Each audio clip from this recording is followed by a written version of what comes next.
Teacher. മലപ്പുറത്താണ് എൻ്റെ വീട്. 1999 April മാസത്തിലാണ് ഞാൻ കൽക്കീഴിലേക്ക് വന്നത്. എനിക്ക് വളരെയധികം അനുഭവങ്ങൾ ഭഗവാന്റെ ദർശനത്തിൽ നിന്ന് തന്നെ കിട്ടിയിട്ടുണ്ട്. അതുകൊണ്ട് തന്നെ എനിക്ക് ഉറച്ചു നിൽക്കാൻ അത് വളരെയധികം പ്രചോദനമായി. എന്തൊക്കെയാണ് അനുഭവങ്ങൾ? ഒരു വിധത്തിലൊന്നല്ല, പല വിധത്തിലും എനിക്ക് അനുഭവങ്ങൾ ഉണ്ടാകാറുണ്ട്.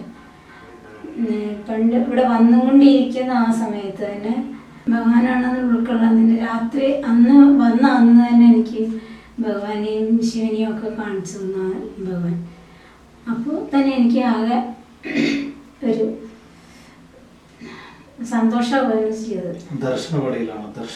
ഫസ്റ്റ് ഞാൻ വന്ന സമയത്ത് തന്നെ 1999 ഏപ്രിൽ മാസത്തിലാണ്, വെക്കേഷൻ സമയത്താണ്. ആ സമയത്താണ് ഞാൻ വന്നത്. കുറേ ഭക്തർ ഇവിടെ നിന്ന് വരുന്നുണ്ടായിരുന്നു. അതിൻ്റെ കൂട്ടത്തിൽ തന്നെയാണ് ഞാൻ വന്നത്. അന്ന് ഇവിടെ നല്ല ഭജനയും പിന്നെ ഭക്തർക്ക് അനുഗ്രഹം കൊടുക്കലെല്ലാം ഉണ്ടായിരുന്നു. വളരെ നല്ലതായിരുന്നു. അന്ന് ഇതുപോലെ എനിക്ക് വഴി അറിയില്ലായിരുന്നു. പറയാന്ന് കേട്ടിട്ടേ ഉള്ളൂ. ഞാൻ ഒറ്റയ്ക്ക് തന്നെയാണ് പോകുന്നത്. എന്നിട്ട് ഇവിടെ എത്തിക്കഴിഞ്ഞപ്പോഴും അതേ ഭഗവാൻ ആദ്യം പറഞ്ഞത് നാമം ജപിക്കുന്ന പറഞ്ഞു ഇരുന്നിട്ട്. അങ്ങനെ ഇരുന്ന് ഞങ്ങളെല്ലാവരും കൂടി ഒത്തിരുന്ന് നാമം ജപിച്ചു. കുറേ പേരുണ്ടായിരുന്നു അവിടെ. എല്ലാവരും കൂടി ഇരുന്ന് കുറേ നേരം നാമം ജപിച്ച് കഴിഞ്ഞിട്ടാണ് ഭഗവാൻ അവിടെ എത്തുന്നത്. എത്തിക്കഴിഞ്ഞിട്ട് താഴെ എത്തിയതിന് കഴിഞ്ഞതിന് ശേഷം പിന്നെ ഓരോരുത്തരും വിളിച്ചിട്ട് ഇങ്ങനെ കാര്യങ്ങളൊക്കെ സംസാരിക്കുന്നുണ്ടായിരുന്നു. അതിന് ശേഷം അത് ഭഗവാൻ അവിടുന്ന് ഇതായിട്ട് ഇവിടെ മുകളിൽ ഇവിടെ ദർശനം കൊടുത്തിരിക്കുന്ന ആ സന്ദർഭത്തിൽ കുറേ പേരുടെ അനുഭവങ്ങൾ ഭഗവാൻ അറിയിക്കുകയുണ്ടായി. അപ്പോൾ അത് കേൾക്കാനുള്ളൊരു ഭാഗ്യം എനിക്ക് കിട്ടിയിട്ടുണ്ട്. ദർശനം കിട്ടിയിട്ടുള്ളത് ശിവന്റെയും അതൊന്ന് വിശദീകരിക്കുക. എങ്ങനെയൊക്കെയാണ് അത് സ്വപ്നദർശനമാണ്. അന്നത്തെ ദിവസം തന്നെ. അപ്പൊ നമ്മള് വിചാരിക്കുന്ന അതവേ ഈ രൂപമല്ല, നമ്മളെ ആദ്യമായിട്ട് ആരാധിച്ചിട്ടുള്ള ആ ദൈവത്തിന്റെ ഒക്കെയാണ് നമുക്ക് രൂപം കാണിച്ചത്. സ്വപ്നദർശനത്തിൽ കൂടി കണ്ടത്. എനിക്കിപ്പോൾ കിട്ടിയ ഈ സൗഭാഗ്യമാണ് ഏറ്റവും വലിയ സൗഭാഗ്യം. ഞാൻ പണ്ടും ഭക്തിയോട് കൂടിയിട്ട് ഭഗവാനെ ഭജിക്കാറുണ്ടായിരുന്നു.